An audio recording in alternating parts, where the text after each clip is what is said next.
दोस्तों, आज एक टॉपिक शुरू करते हैं जो रेलवे और जीडी में अक्सर इसके प्रश्न पूछे जाते हैं। टॉपिक का नाम है इकाई का अंक ज्ञात करना। इकाई का अंक ज्ञात करना, ये हमारा आज का टॉपिक है।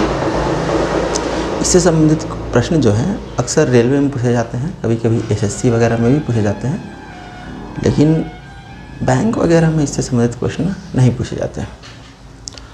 तो सबसे पहले अगर मैं प्रश्न की बात करूं कि प्रश्न किस प्रकार के हो सकते हैं, तो यहाँ जैसे मैं एक प्रश्न लिख रहा हूँ,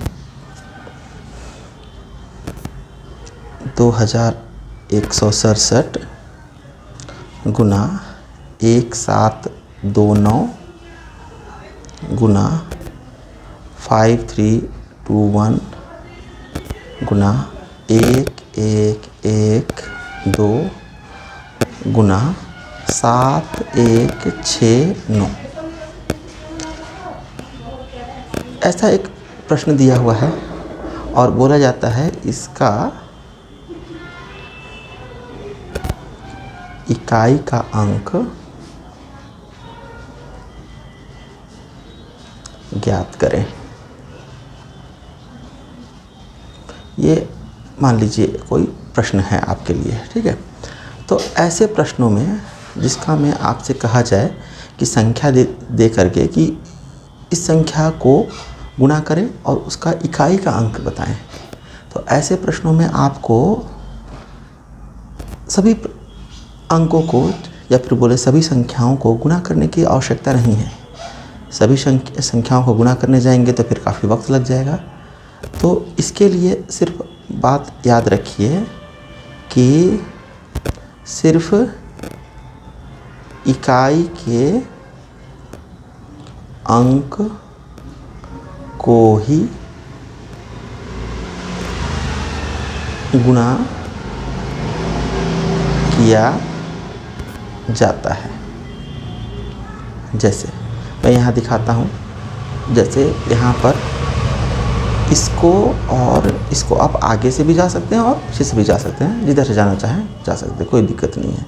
तो यहाँ पर 7 और 9 को गुना कीजिए, 7 9 63। यहाँ पे जो इकाई पे जो अंक आएगा उसको फिर अगली संख्या की इकाई के अंक से गुना कीजिए।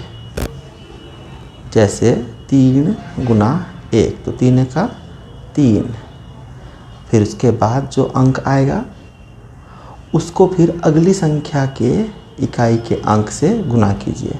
मतलब 3 गुना 2, तो 3 दूना 6, यहाँ के लिए तो 6 आया। फिर इस इकाई के अंक को अंतिम संख्या की इकाई के अंक से गुना करते हैं। कहने का मतलब 6 गुना 9, तो 6 9 54, 54 के क्या आ गया 4। तो हमारा आंसर जो होगा, उत्तर वो होगा 4। ठीक है दोस्तों। तो इस प्रकार हम ये देख सकते हैं कि इकाई का अंक निकालना कितना आसान है। एक प्रश्न और लेते हैं हम, एक प्रश्न और लिया है हमने, और इस प्रश्न में देखिए संख्या क्या है, 7619 गुना 1321 गुना 325 गुना 1767 गुना 1528। अब देखिए इस प्रश्न में भी हमसे कहा गया है कि इकाई का अंक ज्ञात करें। अब जब हमसे इकाई का अंक ज्ञात करने के लिए कहा जाएगा तो फिर से हम वही विधि अपनाएंगे कि सिर्फ इकाई के अंकों को ही गुणा करेंगे, जिससे हमारा आंसर प्राप्त हो जाएगा, ठीक है। लेकिन ध्यान रखने का बात ये है कि यदि किसी भी संख्या के अंत में यदि 5 और किसी दूसरे किसी दूसरे संख्या के इकाई के स्थान पर यदि 2 हो तो उत्तर 0 होगा। ठीक है, तो हम ऐसे केस में डायरेक्ट हम बता सकते हैं कि आंसर जो होगा वो है आपका 0, क्योंकि यहाँ देखिए एक संख्या 325 जो है ना, इसका इकाई के स्थान पे 5 है, और एक संख्या जो है आपका 1528, इसके इकाई के स्थान पे सम संख्या है। ठीक है, 2 या फिर सम संख्या हो। ठीक है, अगर आप देखना चाहें तो इसे भी गुना करके देख सकते हैं कि यहाँ इसको इससे गुना करेंगे तो 9 गुना 1, तो 9 एका 9, फिर इस 9 से गुना कीजिए इस 5 को, तो 9 गुना 5, तो 9 पचे 45, यहाँ पर 5 आया, इस 5 को फिर से गुना करके देखिए 7 से, तो 5 गुना 7, तो 7 बचे 35, यहाँ फिर 5 आया, फिर 5 को फिर गुना कीजिए 8 से, तो 5 गुना 8 तो हो जाएगा ये 40, 40 का देखिए यहाँ पे 0, तो आपका आंसर हो गया ये 0। ठीक है,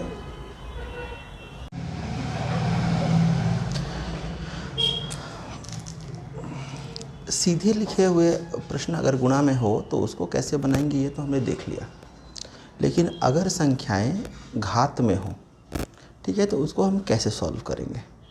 जो घात में जो संख्याएं हैं उनकी बात करें अगर हम, तो मान लीजिए एक क्वेश्चन मैं लेता हूँ कि एक प्रश्न है जैसे 176, इसका घात है 129। ठीक है, ये एक प्रश्न मैं ऐसा लेता हूँ। एक मैं लेता हूँ 131 और इसका पावर है 107, एक मैं ये लेता हूँ। और एक प्रश्न मैं लेता हूँ 905 और इसका घात है 729। एक प्रश्न और लेता हूँ मैं 760 और इसका घात है 112, मतलब 112। अब जैसा कि आपको ज्ञात होगा कि जब भी कोई संख्या हम लिखते हैं, और जैसे ये a मैं लेता हूँ और इसका घात m है, तो नीचे वाली जो संख्या होती है इसको हम लोग बोलते हैं आधार।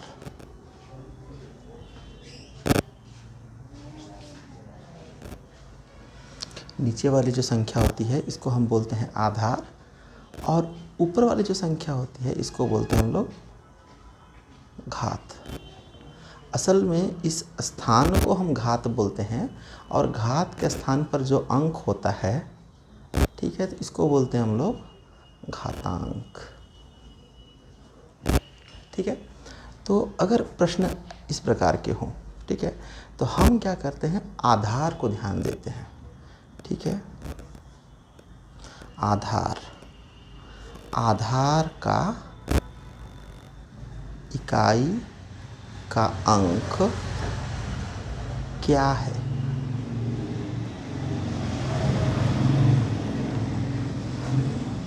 यदि आधार का इकाई का अंक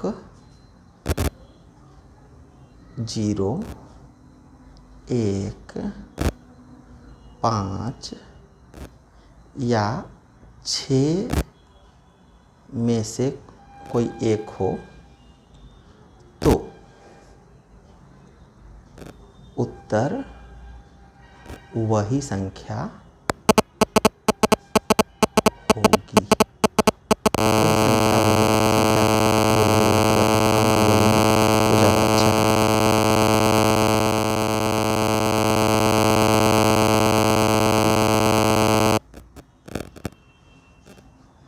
ज़्यादा अच्छा।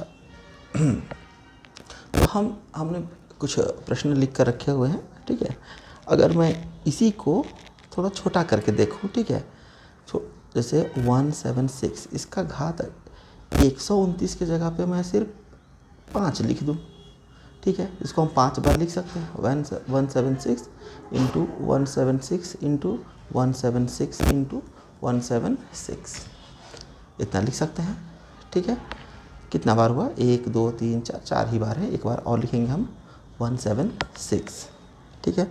और जब हम 176 को 5 बार हम लिखते हैं, ठीक है, अगर हम इसका इकाई का अंक को भी गुना करें कि ये 6 को 6 से गुना करेंगे तो 6 छक 36 आएगा, जो इकाई में 6 ही प्राप्त होता है। अब इस 6 को फिर से अगर हम इससे गुना करें तो वही 6 छक 36 का 6, कहने का मतलब यहाँ भी 6, फिर उसके बाद यहाँ भी 6, कहने का मतलब मेरा आंसर भी क्या आएगा, 6। इसीलिए कह रहा हूँ कि जितनी बार भी 6 को गुना करेंगे हम, वो 6 ही उत्तर देगा। इसी प्रकार 1, ठीक है, 1 वाला 131 है, इसका घात अगर 107 है तो इसका उत्तर भी क्या हो जाएगा, इसका उत्तर ये भी 1 होगा, ठीक है। इसी प्रकार 905 में इसका आधार का घात जो है, आधार की इकाई की संख्या अंक जो है वो 5 है, और घात के स्थान पे क्या है, मेरे पास घात के स्थान पर है 729। तो घात से कोई लेना देना है नहीं, आंसर तो वही जो इकाई के स्थान पर वही होगा, कहने का मतलब 5। और इसी प्रकार अगर जैसे ये B था, ये C, और इसी प्रकार अगर हम जब D को लेते हैं तो D में भी जब 760 है और इसका घात है 112, तो आंसर क्या होगा, जी हाँ, सही कहा आपने, आंसर होगा 0, ठीक है। मुझे ऐसा लग रहा है कि शायद आपको समझ में आ रहा होगा। अगर समझ में ना आए तो कमेंट बॉक्स में ज़रूर बताइएगा कमेंट करके कि क्या आपको समझ में नहीं आ रहा है। ये हुआ आपका दूसरा प्रकार। इसमें हम और आगे बढ़ेंगे, ठीक है, हम लोग एक एक करके आगे बढ़ेंगे। अभी हम लोग इस तरह की संख्या देखा है जिसका अंत संख्या जो भी हो तो वो रिपीट होता है, वही आंसर होता है। उसके बाद वैसी संख्याओं को हम लेंगे जिसका आंसर वही नहीं होगा, वही अंक नहीं होगा जो इकाई के स्थान पर है, ठीक है। तो आइए आगे बढ़ते हैं।